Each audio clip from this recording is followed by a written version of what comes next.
Escribe el apóstol Pablo en la segunda carta a los Corintios, capítulo 5, versículo 10, donde habla y dice: porque es necesario que todos nosotros comparezcamos ante el tribunal de Cristo, para que cada uno dé cuenta de lo que hizo mientras estaba en el cuerpo, sea bueno o sea malo. Es indudable que todos nosotros, todos, absolutamente todos sin excepción, un día estaremos ante la presencia de Dios para rendir cuentas de lo que hicimos mientras estábamos en el cuerpo, sea bueno o sea malo. Y hoy el título del mensaje es Discípulo y el juicio de las naciones. Estaremos ahí en Mateo capítulo 25 de los versículos 31 al 46. Mírate solo a ti, Señor. Mírate solo a ti, Señor. Mírate solo a ti, Señor. Y no mirar atrás. Seguir tu caminar, Señor. Seguir sin desmayar, Señor. Postrarme ante tu altar, Señor, y no mirar atrás.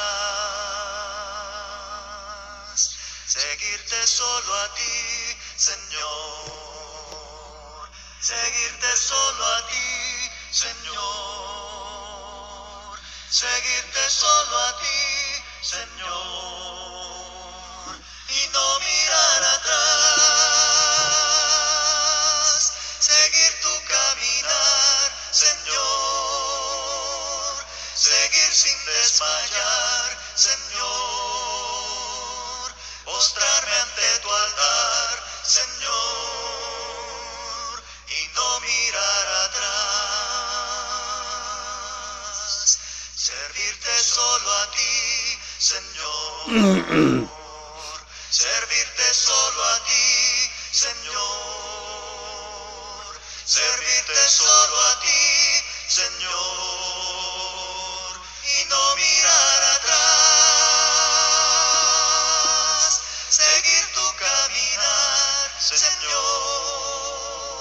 Seguir sin desmayar, Señor. Postrarme ante tu altar, Señor, y no mirar atrás. Amarte. Mirar, seguir, servir, consagrarse y tener permanentemente la presencia de Cristo en nuestras vidas es la mejor garantía, la mejor garantía de lo que cada uno de los seres humanos un día vamos a enfrentar. Y esto que vamos a enfrentar un día es el juicio de las naciones. Estamos ahí en Mateo capítulo 25, versículo 31 al 46. Y antes de iniciar en detalle este pasaje, que es un poquito largo, y además es un poquito largo la reflexión, todo el estudio que llevamos a cabo en cuanto a lo que el maestro nos está compartiendo, tiene que ver con una reflexión a conciencia, con una reflexión al 100%, y a cada uno le corresponde el examinar, el escudriñar, el literalmente escarbar acerca de todo lo que tiene que ver con una vida consagrada a Dios, con una vida al servicio de Dios, con una vida que además es de gran beneficio para cada uno de los seres humanos. Al juicio de las naciones, algunas veces se le ha llamado la parábola de las ovejas y los cabritos. Tiene giros y vueltas parabólicas, al igual que la parábola nos sorprende como una inesperada curva que llega al bateador, hablando del béisbol. Así Jesús sorprende a los justos e injustos con su juicio. Sin embargo, la mayoría de los eruditos está de acuerdo en que no es una parábola, sino una visión escatológica. La palabra escatológico se refiere principalmente al referirse al fin de los tiempos, que describe un evento futuro real. Empieza el versículo 31 al 33 diciendo: y cuando el Hijo del Hombre venga en su gloria, y todos los santos ángeles con él, entonces se sentará sobre el trono de su gloria, y serán reunidas delante de él todas las gentes o todas las naciones. Es la palabra etne, que significa multitudes, naciones o gentiles, y apartará los unos de los otros, como aparta el pastor la oveja de los cabritos, y pondrá las ovejas a su derecha y los cabritos a la izquierda. El Hijo del Hombre viene en su gloria. Tanto el título Hijo del Hombre como la visión que encontramos allá en el libro de Daniel, específicamente en el capítulo 7, versículo 13 y 14, el Hijo del Hombre es la manera favorita de Jesús para referirse a sí mismo.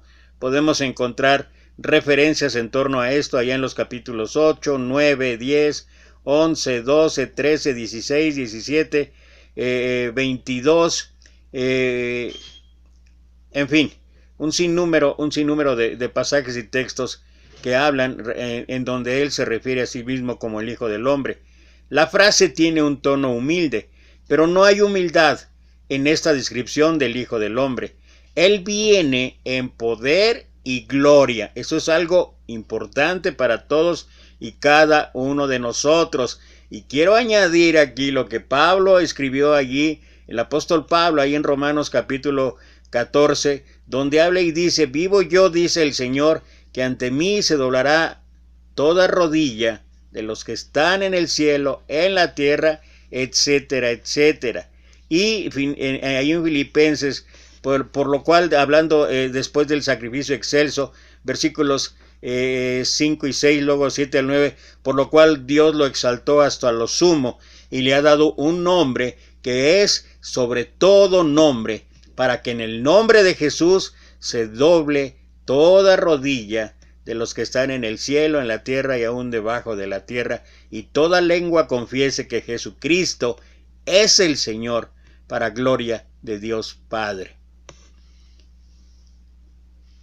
Note el contraste entre la primera y segunda venida de Jesús. En su primera venida, Jesús se vació a sí mismo, llegando a este mundo como siervo. Es lo que hablábamos, que describe Filipenses capítulo 2, versículos 5 y 6. Concebido por una mujer virgen, nació en un establo, y su cuna fue un pesebre. Como hombre no tuvo un lugar donde reclinar su cabeza, es lo que hace mención en algunos pasajes, particularmente aquí capítulo 8, versículo 20. Estos humildes principios tenían un motivo: que habitara entre nosotros lleno de gracia y de verdad, Juan capítulo 1, versículo 14, y que nos atrajera a él, Juan capítulo 12, versículo 32. En su segunda venida, sin embargo, el tiempo para ser amable y cortés habrá pasado. Habrá pasado, porque ya no servirá a ningún propósito por las circunstancias humildes. Jesús, por lo tanto, vendrá en toda su gloria, con todos sus ángeles sentados en su trono y con todas las naciones reunidas alrededor de él. Solamente de poder entender esto, solamente de poder ver esto, y eso es para todo ser humano, es en general, para todos en general, el poder entender y comprender esto. Hoy todavía gozamos de la misericordia de Dios, hoy todavía tenemos oportunidad, como Pedro escribe. No es que el Señor retarde su promesa como algunos tienen por tardanza, sino que es paciente. Hoy todavía hay paciencia de parte de Dios, porque no quiere que nadie perezca, sino que todos procedan al arrepentimiento. Y es decisión, y vuelvo a insistir en esto, es decisión individual y personal el aceptar, el entender, el creer, el realmente responder al llamado de Dios. Y si no lo quieren hacer, que no lo quiera hacer, que sea su decisión, bueno, hay un final, y ese final es duro, ese final es difícil, y tal vez porque no tenemos ni siquiera idea ni siquiera idea, ni siquiera las cosas que han pasado a lo largo de la historia de la humanidad nos ayudan como advertencia, ni siquiera todo lo que ha ocurrido y lo que está ocurriendo incluso ahorita, donde nos hemos percatado una vez más de la fragilidad del ser humano. Es lo que es lo que escribe David en el Salmo 39, versículo 4 en adelante, donde dice: hazme saber, Jehová, mi fin, y cuánto sea la medida de mis días, sepa yo cuán frágil soy. Y eso es la verdad. Esta pandemia, esta situación, estas circunstancias difíciles deberían, entre otras cosas, aparte de las grandes enseñanzas que Dios nos quiere mostrar, es ver que dependemos total y absolutamente de Dios, y que es mejor escoger el camino de Dios que que otros caminos. Sin embargo, sigue siendo decisión de cada ser humano, lo acepte o no lo acepte, y no tenemos prácticamente que casi apachurrar a la gente para que crea, para que entienda. Si la gente no quiere creer, y es la verdad, mucha gente no va a creer. Es decisión individual, es decisión de cada uno. Lo cierto es que cuando llegue ese momento, ojalá que a ti, que a mí y que a todos nosotros nos encuentre al lado del Señor. Este pasaje incluye varios títulos cristológicos: el Hijo del Hombre, versículo 31, Pastor, el versículo 32, Rey, versículo 34 y 40, Señor, versículo 37 y 44. Jesús se sienta en un trono, versículo 31, identifica a Dios como su Padre, versículo 34, y pronuncia un juicio sobre el mundo. Así que esta cena es completamente alrededor del Señor de señores, del Rey de reyes, del Alfa y el Omega, del principio y fin, nuestro Señor Jesucristo. Ahora, ¿a qué se refiere Jesús con todas las gentes? O sea, la traducción de la palabra etne. Los eruditos están divididos. En el Nuevo Testamento, etne se usa más frecuentemente para hablar de los gentiles, que serán juzgados en base a las acciones de misericordia. Esto respondería a la pregunta de ¿qué hay de aquellos que nunca escucharon sobre Jesús? También se ajusta con los comentarios que Pablo hace sobre los gentiles en Romanos capítulo 2, versículos 12 y 15, donde habla, entre otras cosas, que la conciencia misma es la ley para los que puedan argumentar o decir que nunca escucharon el mensaje de salvación. Sin embargo, la palabra etne también se usa para referirse a la gente en general. Capítulo 21, versículo 43, capítulo 24, versículos 7, 9 y 14. Y Pablo la usa para referirse a los cristianos gentiles. Romanos capítulo 11, versículo 13, 15, 27, 16, 4, en Gálatas capítulo 2, versículo 12, y en Efesios capítulo 3, versículo 1. Al mismo tiempo, nuestra primera impresión al leer el discurso sobre el juicio de las naciones de toda la gente, judíos y gentiles, cristianos y no cristianos, son reunidos ante Cristo. Si Jesús intentara describir un juicio gentil separado, seguramente lo habría hecho claro. Para nuestros propósitos, asumiremos que todas las gentes significan eso. Todas las gentes. El Hijo del Hombre separa a la gente en dos grupos, como un pastor separa a las ovejas y los cabritos. Las ovejas soportan el frío mejor que los cabritos, así que los pastores ponen a los cabritos en un lugar protegido mientras que las ovejas continúan con el forraje. Las ovejas parecen ser las más favorecidas de los dos. Frecuentemente se usa pastores en las Escrituras para Dios y Jesús, y las ovejas frecuentemente es la metáfora para referirse al pueblo de Dios. La mano derecha es el lugar favorecido y la izquierda el lugar menos favorecido. Versículos 34 al 40. Entonces el rey dirá a los que están a su derecha: venid benditos de mi Padre, heredad el reino preparado para vosotros desde la fundación del mundo, porque tuve hambre y me diste de comer, tuve sed y me diste de beber, fui huésped y me recogiste, desnudo y me cubriste, enfermo y me visitaste, estuve en la cárcel y viniste a mí. Entonces los justos le responderán diciendo: Señor, ¿cuándo te vimos hambriento y te sustentamos, o sediento y te dimos de beber? ¿Y cuándo te vimos huésped y te recogimos, o desnudo y te cubrimos? ¿O cuándo te vimos enfermo en la cárcel y vinimos a ti? Y respondiendo el rey les dirá: de cierto os digo, en cuanto lo hiciste a uno de estos mis hermanos, del griego adelpomou, mis hermanos pequeñitos, a mí me lo hiciste. El pastor, versículo 32,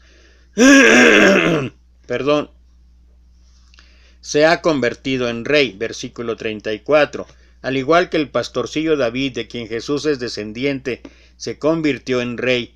El rey imparte la bendición del Padre a quienes le dieron socorro en la forma de las 6 obras de misericordia: comida, bebida, recepción, ropa, cuidado y visita. Estas buenas obras son llamadas obras de amor bondadoso, Gemilut Hasadim. En la perdón, de veras que estoy con la garganta un poquito mal. En la literatura rabínica, y son típicas de las que se encuentran en las listas del Antiguo Testamento, allá en Deuteronomio, en Isaías, en Salmos y otras antiguas fuentes judías. Debemos considerar estas 6 obras de misericordia como ilustraciones más que globales. Cada uno de estos 6 actos de misericordia sirve a una necesidad específica de la persona en apuros. Donde existan otras necesidades específicas, las obras de misericordia que sirvan a esas necesidades seguramente deben ser contadas tan altamente como esas 6 obras de misericordia. Una palabra amable a un oído atento puede redimir a una persona desesperada. Un litro de gasolina o ayuda con una llanta desinflada puede redimir el día de una persona tirada en la carretera. Las posibilidades de la misericordia son ilimitadas, al igual que la necesidad no tiene límites. Noten la misma naturaleza de estas 6 obras de la misericordia: comida, bebida, bienvenida, ropa, cuidado y visita.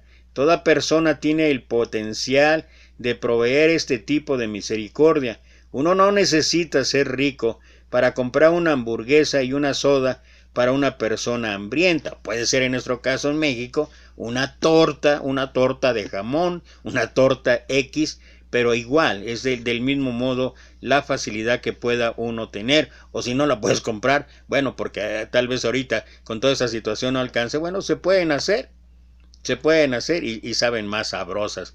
Uno no necesita estar entrenado en enfermería para proveer el cuidado básico para una persona enferma. Uno no necesita ser un pastor, un predicador o un ministro para visitar a un prisionero en la cárcel. Un poco antes, Jesús le dijo al hombre rico que vendiera todo lo que tenía y diera el dinero a los pobres. Capítulo 19, versículo 21. Pero no hay una demanda global aquí. El tipo de actos de misericordia que Jesús recompensa aquí están al alcance de toda persona. Estas no requieren dolorosos sacrificios de parte de quien provee la misericordia, pero sí alivian un gran dolor para quien reciba la misericordia. Y hay en la Escritura varios ejemplos. Yo siempre pienso, segunda carta de los Corintios, capítulo 8, versículo 1 en adelante, donde habla acerca de las iglesias de Macedonia, que en grande prueba de tribulación, en grande prueba de pobreza, abundaron en muestras de generosidad. O sea que aún económicamente hablando, el no tener lo suficiente o no contar con un recurso vasto no es obstáculo para impedir que actuemos en muchas circunstancias, en muchas situaciones, con misericordia. Y esto es algo que debería distinguir aquellos que nos decimos ser cristianos, aquellos que nos decimos ser discípulos de Cristo, y que a veces lo único que pasa es que encontramos 1000 argumentos y 1000 justificaciones para no estar obrando en todo tiempo, en todo lugar, con misericordia. El rey invita a estas misericordiosas personas a heredar el reino preparado para vosotros desde la fundación del mundo, versículo 34. Una herencia es un legado que se imparte por la última voluntad y testamento e implica un regalo no ganado. Eso es la gracia, un favor inmerecido. El hecho de que este reino ha sido preparado para este propósito desde la fundación del mundo muestra que Dios ha planeado este momento desde el principio. Note la sorpresa de los que hacen la misericordia.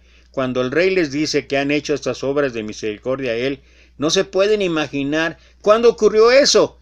Al realizar la misericordia a estos de mis hermanos pequeñitos, no tenían idea de que serían recompensados por su amabilidad. No había otros intereses en su generosidad. Ellos dieron porque fueron movidos a ellos por la necesidad humana, no por la ganancia potencial.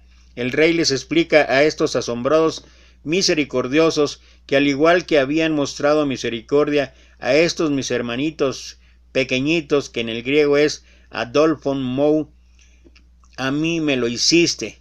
¿Quiénes son estos Adolfo? Estos hermanos y hermanas.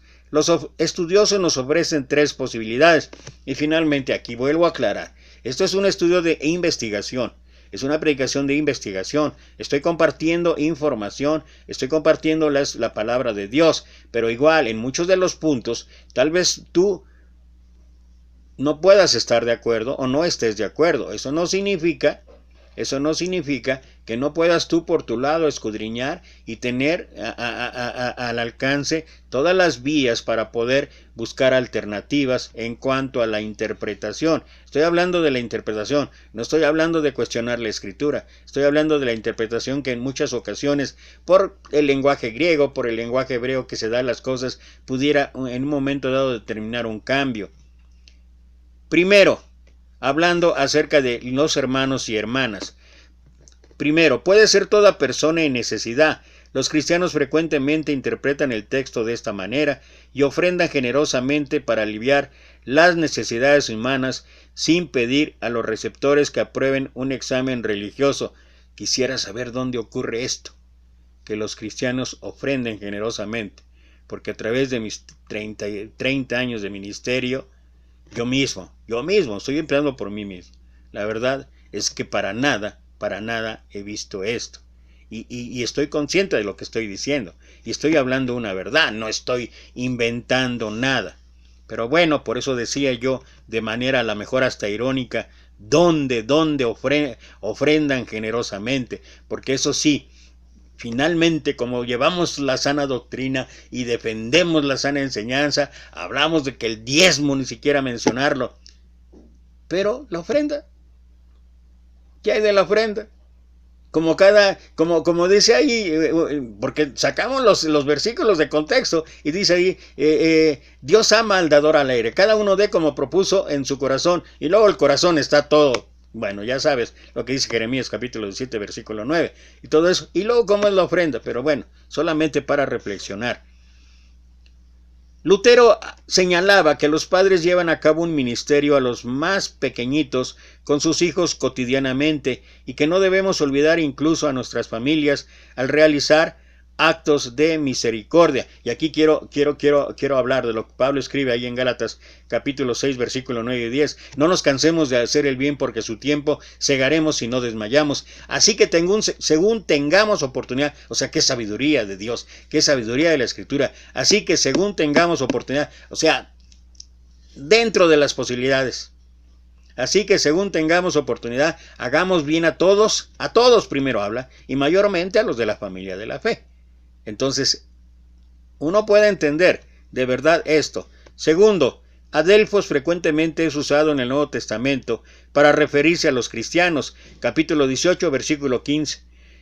Capítulo 15, 17 y 21. Capítulo 23, versículo 8 y capítulo 28, versículo 10. Y la bendición de Jesús puede ser dirigida para aquellos, incluyendo a los no cristianos, que ayudaran a los cristianos necesitados. Cuando este evangelio fue escrito en la última parte del primer siglo, los cristianos estaban siendo perseguidos y la intención de Mateo puede ser impartir las bendiciones de Cristo o maldiciones a los no cristianos basados en su buen o mal trato con los cristianos. Tercero, Jesús puede haber dirigido estas bendiciones para quienes ayudaran a los cristianos necesitados que estaban involucrados en la proclamación del Evangelio. Un poco antes había enviado a los 12 en una misión para proclamar el Evangelio y les recomendó que no llevaran, que no se proveyeran ni de alforja, ni de ropa, ni zapatos, etcétera, etcétera. Y además les dijo lo que ya hemos visto en capítulo 10, versículo 14 y 15, y cualquiera que no recibiere ni oyere vuestras palabras, salid de aquella casa o ciudad y sacudid el polvo de vuestros pies. Y todas esas actitudes y todas esas acciones o situaciones no van a quedar desapercibidas, no van a quedar ahí sin sacar a la luz. Todo lo que en un momento, cristianos o no cristianos, hagamos, ahí se va a reflejar en el juicio. Y les aseguro, el que os recibe a vosotros, a mí me recibe, y el que a mí me recibe, recibe al que me envió. Y ahí acaba terminando capítulo 10, versículo 40 al 42. Existe una obvia correlación entre estos versículos y el pasaje del Evangelio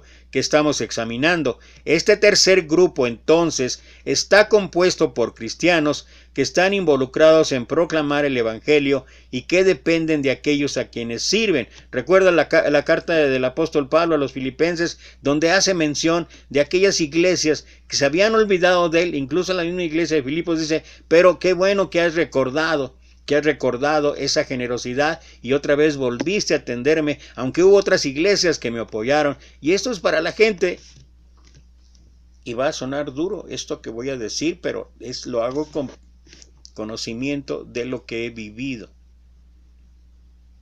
Los que trabajan, el obrero es digno de su salario, dice la Escritura.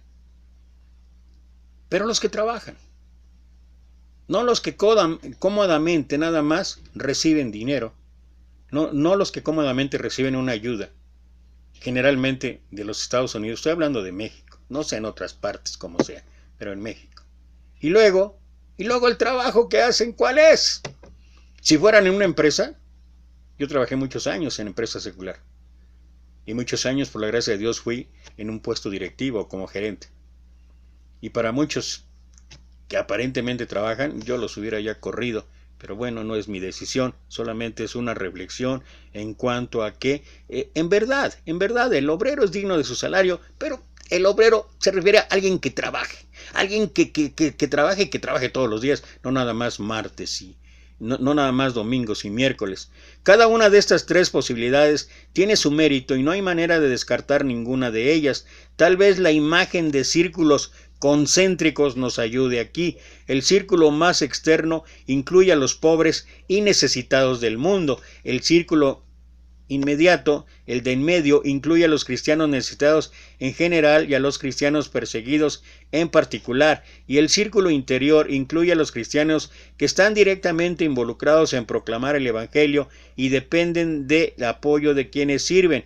Si la encarnación es la expresión del amor de Dios por el mundo, capítulo 3 de Juan 16, nos podemos imaginar que Dios no ama a la gente de los tres círculos, no bendecirá a quienes muestran misericordia a la gente que está en cualquiera de esos círculos. No parece posible que Jesús tiene un lugar especial en su corazón para quienes dejan la comodidad de su hogar para poder ir y proclamar al Evangelio. Ahora, lo que mencioné antes en cuanto a aquellos que trabajan reciben un salario, estoy refiriéndome no en general, no estoy generalizando, estoy solamente señalando, señalando la experiencia, pues, pero tampoco estoy juzgando.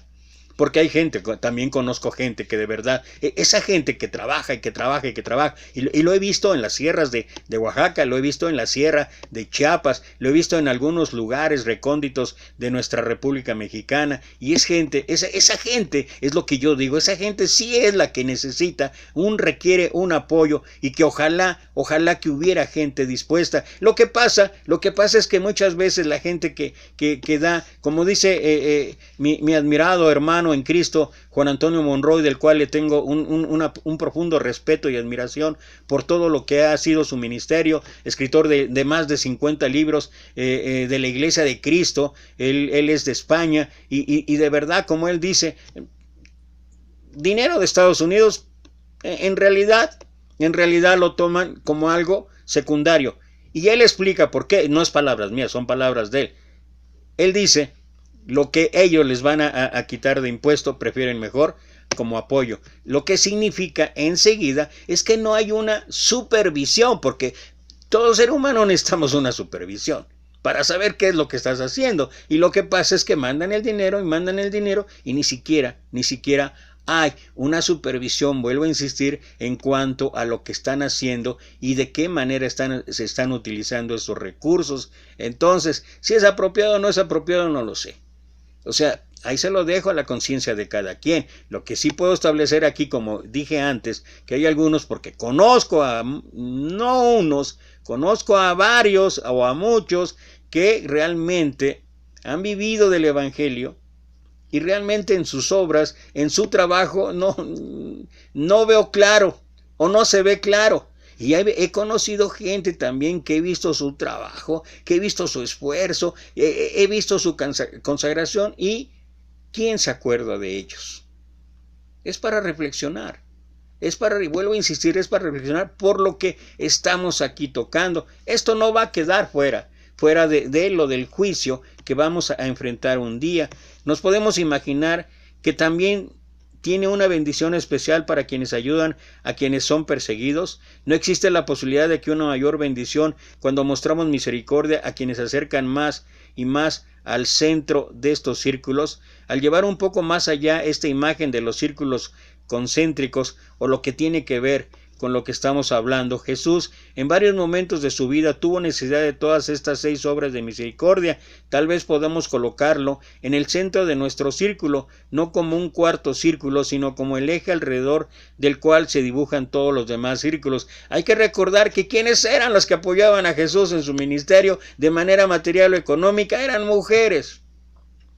Híjole, si pudiéramos utilizar de verdad este poder que hay dentro del pueblo de Dios. Hoy los cristianos entienden generalmente que deberían, en el nombre de Cristo, mostrar misericordia a la gente necesitada sin importar su credo.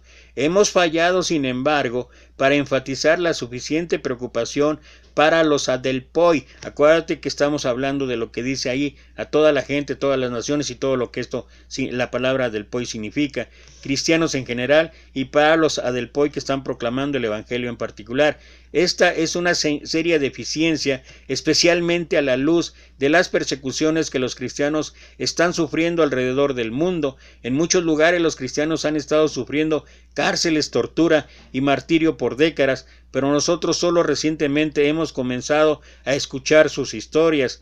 Tenemos la responsabilidad de movilizar la opinión pública mundial para detener la persecución de nuestros hermanos cristianos, que también son los hermanos y hermanas de Cristo. Nos conmueve más fácilmente una persona que vive en las calles con letrero que cristianos en una cárcel en China, por ejemplo, porque la persona sin hogar es visible para nosotros y el prisionero es invisible. Nosotros los líderes cristianos tenemos la responsabilidad de informarnos sobre la persecución que están sufriendo muchos hermanos alrededor del mundo, y hay países como China, hay países como África, hay países, el mismo Cuba, un país cercano aquí a México, donde en verdad son perseguidos los cristianos. ¿Y qué estamos haciendo? Por palabras de un hermano que tuve la oportunidad de conocer, que viajaba no frecuentemente, pero sí en una o dos ocasiones a Cuba, me mencionaba acerca de que ellos en la cena del Señor, y para los maestros fariseos de la ley, para los que conocen toda la escatología y toda la hermenéutica y todo lo demás, esos ya, yo creo que ya tienen su lugar del lado de los cabritos, porque estos hermanos en la cena del Señor la celebran con agua. Y si te está sorprendiendo, ¿cómo? Eso no es la cena del Señor. No, es que ¿sabes qué? Ellos no pueden conseguir el jugo. Así de simple. Y fíjate cómo de inmediato en muchos de nosotros existiría la parte del juicio. Pero ese juicio es para nuestro Señor Jesucristo, no para nosotros.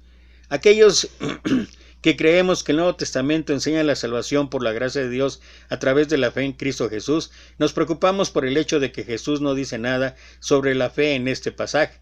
La gente a la derecha del rey hereda el reino, reciben la salvación como resultado de los pequeños actos de misericordia que mostraron a los más pequeños. ¿Acaso Jesús está creando una escapatoria que permite a la gente ganarse su propia salvación a través de las obras de misericordia? ¿Acaso una persona que rechaza a Cristo se gana la salvación alimentando al hambriento? Imagínate nada más, es un ejemplo. Bill Gates, que ha declarado públicamente que tiene mejores cosas que hacer los domingos que ir a la iglesia, ganara su salvación usando su fortuna para mejorar la atención médica en los países del tercer mundo. Uno pensaría de inmediato, pues entonces es a través de obras. No. En Romanos capítulo 2, versículos 12 al 15, Pablo crea una excepción para los gentiles, personas que no han tenido el beneficio de una instrucción cristiana, que naturalmente haciendo lo que es de la ley, demostrando la obra de la ley escrita en sus corazones, y explica porque no los oidores de la ley son justos para con Dios, mas los hacedores de la ley serán justificados. Esto, sin embargo, solamente aborda la circunstancia de que la gente no sabe de Cristo y se queda corto para excusar a la gente que deliberadamente rechaza a Cristo sin importar cuán meritorias sean sus obras. O sea, hay que separar. Hoy en día, con todos los avances tecnológicos, es poca, bueno, en comparación con el global de toda la humanidad, en todo el mundo, es poca la persona que no pueda llegar a conocer a Cristo. Es poca que no tenga información. Hoy todos tienen. Así es que, aunque hagan magníficas obras de benevolencia, si no han aceptado a Cristo, si no han aceptado el plan de salvación, si no quieren rendir su vida a Cristo, tienen también un juicio. También debemos admitir que Cristo, que hace posible la salvación, no es libre de salvar a cualquiera que Él desea. Podemos decir que hizo la excepción allá con el ladrón en la cruz, y que el ladrón clamó, acuérdate de mí cuando vienes a tu reino, que suena muy parecido a una confesión de fe. Un estudioso dice, Jesús no está diciendo que estas son personas cuyas buenas vidas le han ganado la salvación como su derecho. Está diciendo que Dios las ha bendecido y las ha llevado a su reino, y después procede a citar la evidencia que muestra que en realidad pertenecen a ese reino. Su vida son la evidencia de que Dios está obrando en ellos. Y hay que recordar lo que el apóstol Pablo escribió en la segunda carta de Timoteo capítulo 6, por ahí de los 17 y 18, a los ricos de este siglo manda que sean dadivosos, que sean generosos, etcétera, etcétera. O sea, es una cualidad que tendríamos cada uno de nosotros de imitar de nuestro Maestro. Jesús dice, bienaventurados los misericordiosos, porque ellos alcanzarán misericordia. Es una de las bienaventuranzas, Mateo 5:7. Se nos deja con la ambigüedad con respecto a lo que Cristo hará, pero no en ambigüedad con respecto a lo que es nuestro deber, que eso es lo que deberíamos de ocuparnos. Yo señalé hace rato acerca de algunas circunstancias y situaciones solamente como parte del mensaje, solamente como información, pero realmente en lo que nosotros tenemos que ocuparnos cada uno es cómo está mi relación con Dios. Por eso Pablo ahí escribe, cada uno someta a prueba su propia obra y por la cual tendrá motivo de qué gloriarse. O sea, cada uno es responsable y cada uno tiene que ver, antes de ver a los demás, antes de ver la paja en el ojo, primero tendríamos que ver qué es lo que estoy haciendo yo. Es menester señalar, pero una cosa es señalar, una cosa es hablar acerca de eso solamente como complemento de un mensaje, y otra cosa es decir, y todos aquellos que no lo hicieron, como dice Apocalipsis, se van a ir al infierno. O sea, eso no nos corresponde a nosotros. Y bueno, tenemos la responsabilidad de ayudar a estas tres clases de adelpoi, o lo que estamos hablando de las naciones mencionadas arriba, para que puedan estar pendientes de oportunidades para servir a los necesitados en general, a los cristianos necesitados y a los cristianos necesitados comprometidos con la proclamación del Evangelio. Y finalmente, versículos 41 al 46, ya me volví a extender demasiado. Entonces dirá también a los que estarán a la izquierda, apartaos de mí, malditos, al fuego eterno preparado para el diablo y para sus ángeles, porque tuve hambre y no me diste de comer, tuve sed y y no me diste de beber, fui huésped y no me recogiste, desnudo y no me cubriste, enfermo y en la cárcel y no me visitaste.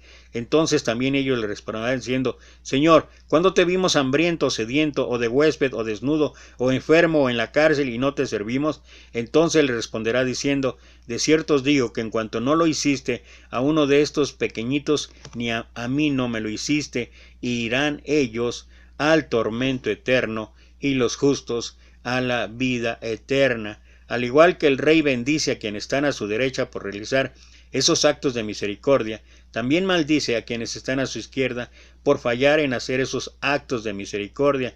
En vez de una invitación al reino preparado desde la fundación del mundo, Jesús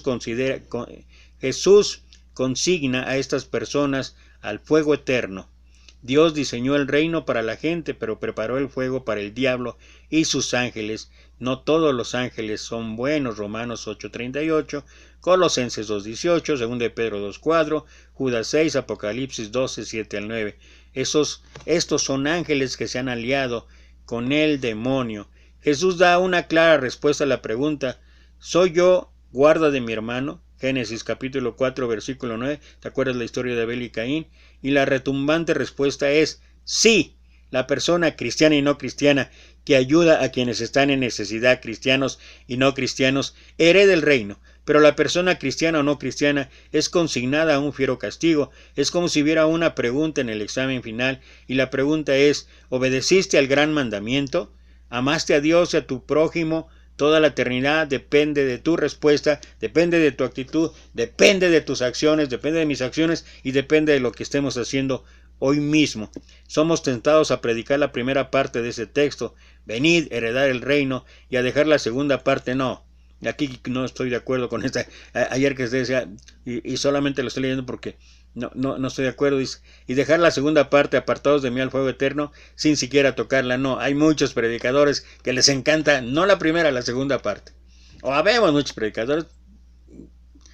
Ya lo dije en el mensaje absolutista. Yo no soy quien para mandar a nadie al infierno. Ni tengo la capacidad, ni tengo la sabiduría, ni nada para determinar quién sí y quién no. Yo siempre pienso en el trigo y la cizaña. Llegará el día en que el Señor va a separar, pero es el Señor, no nosotros. Y bueno, la verdad a medias no es la verdad. Y creo yo, esto es ya mi opinión, creo yo, que con toda la información que cada ser humano cuenta, haya escuchado o no haya escuchado, porque eso ya no es. O sea, sí, escuchamos un sinnúmero de cosas. Y también hay gente que habla de Cristo, y también hay gente que pudiera estar equivocado en algunas cosas, pero hoy la gente en general tiene la oportunidad de escuchar de Cristo. Tiene la oportunidad de saber qué va a pasar si no haces las cosas conforme a Dios. Así es que no hay pretexto, no hay argumento, no hay justificación. Creo que pienso más en aquellos que ya conocimos y que de una u otra manera no estamos haciendo lo concerniente o no estamos actuando como realmente debería de ser, y este es un claro ejemplo de esto. También somos tentados a enfatizar el aspecto humanitario de este texto y a ignorar los aspectos del juicio. Ya hablé y dije que esto tiene que ser así, que cada uno le corresponda la decisión. Esta es la última enseñanza pública de Jesús en este Evangelio. Parece ser que es el pensamiento que más desea el autor o Mateo, que recordemos. Cristo en este texto y en otras partes nos dice las reglas por las que el reino de Dios se gobierna, reglas muy diferentes de aquellas a las que estamos acostumbrados. Él nos dice que la persona que vive por las reglas del reino se beneficiará poderosamente por esa elección. Y bueno, solamente quiero ya, otra vez se me fue el tiempo, quiero terminar con lo que escribe el apóstol Pablo y para aclarar un poquito acerca de la salvación es por gracia de Dios. No puede ser de otra manera. Es lo que dice la Escritura. Ahora, cualquier argumento o cualquier situación que uno quiera cambiar a su favor, sobre todo en esta parábola, yo creo que cuando uno va a Efesios capítulo 2, versículo 8, establece Pablo el contraste. Y establece para nosotros, sobre todo aquellos que queremos ser discípulos de Cristo, lo que deberíamos estar haciendo en nuestra vida. Porque por gracia sois salvos por medio de la fe. Fíjate cómo empieza. Porque por gracia sois salvos por medio de la fe, y esto no de vosotros, pues es don de Dios. Hasta aquí pareciera ser que todo es de Dios. No, lo que pasa, dice versículo 9, no por obras para que nadie se gloríe. Aquí está el punto. Aquí está el punto primero de este contraste que quiere o que nos muestra el apóstol Pablo. No por obras para que nadie se gloríe, pero, dice el versículo 10, que es el que a veces no llegamos, porque somos hechura suya, creados en Cristo Jesús, y nota esto, creados en Cristo Jesús para buenas obras, las cuales Dios preparó de antemano para que anduviésemos en ellas. Ahí está la balanza, ahí está el contraste. Es la fe, sí, por fe caminamos, por fe andamos, es por fe de creer que la gracia de Dios podemos alcanzar misericordia, podemos alcanzar la salvación. Gloria a Dios por eso. No por obras, porque nadie va a ser salvo por obras, pero eso sí, las obras son la consecuencia de haber tenido fe en la gracia del Señor, y son la consecuencia además de poder entender que ahora, como dice el versículo 10, somos hechura suya. Hemos sido ya resucitados con el Señor ahí en el bautismo a una vida nueva en Cristo Jesús. Como dice Pablo en Gálatas 2:20, con Cristo estoy juntamente crucificado y ya no vivo yo, mas Cristo vive en mí. Entonces, si ahora Cristo vive en mí, la consecuencia es, dice, creados en Cristo Jesús para buenas obras. Y algunas de las buenas obras que debería hacer en nuestra vida es todo lo que habla allí en el juicio de las naciones, en Mateo capítulo 25, lo que acabamos de analizar y reflexionar. Tuve hambre y me diste de comer, tuve sed y me diste de beber, fui extranjero y me hospedaste, en la cárcel, en el hospital, etcétera. Por lo menos habla ahí de 6 cosas que debiéramos estar haciendo cotidianamente aquellos que somos hechura suya. Esas son las buenas obras que dice, además, Dios preparó de antemano para que anduviésemos en ellas. Tampoco es para quedarnos ahí sentados, es que estoy esperando a que Dios me lleve a la cárcel, por ejemplo, me lleve. No. Dios ha preparado todo eso. ¿Por qué? Porque sabe que ahora ya con el Espíritu Santo, con el Espíritu de Cristo en nuestra vida, nuestra actitud, nuestras acciones, nuestros pensamientos deberían ser diferentes totalmente y estar consagrados realmente a que la gente pueda ver esas buenas obras como resultado de la gracia y el poder de Dios en cada vida del ser, en la vida de cada ser humano. Entonces no hay nada extraño. Y creo que particularmente cuando el Señor habló de esto es que Él esperaba. Mira la lección ahí en Juan capítulo 13, cuando se levantó y lavó los pies de sus discípulos. Dice, esto lo hago como ejemplo, para que vosotros también hagáis. Y se refiere al servicio.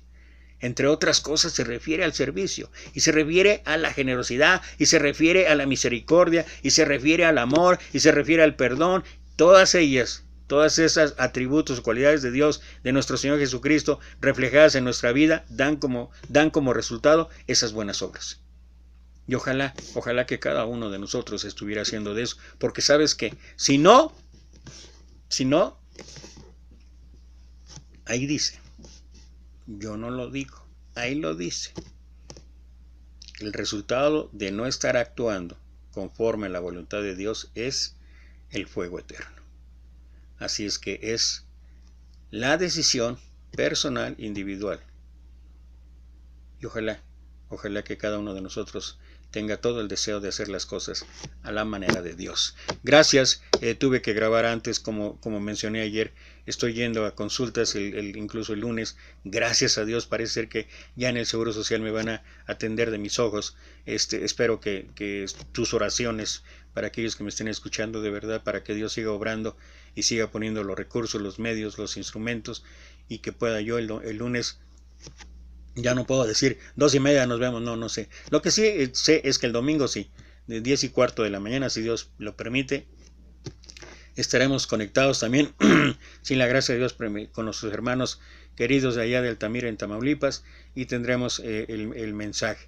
Y bueno, ya el próximo lunes reanudaremos, no sé a qué horas esté grabando, pero de todas maneras yo vuelvo a compartir y prometo que voy a tomar más agua antes del mensaje para que no esté yo con esto que sí es un poquito molesto. Pero gracias otra vez, gracias, le damos gracias a Dios por este mensaje y gracias a los que se conectaron y pudieron estar aquí. De todas formas sigo compartiendo este mensaje y mientras tanto te mando 1,000,000 de bendiciones, que tengas un fin de semana excelente y recuerda, el domingo reúnete a través de línea, si puedes ir al edificio, en una casa, pero es el día del Señor. Que Dios te bendiga.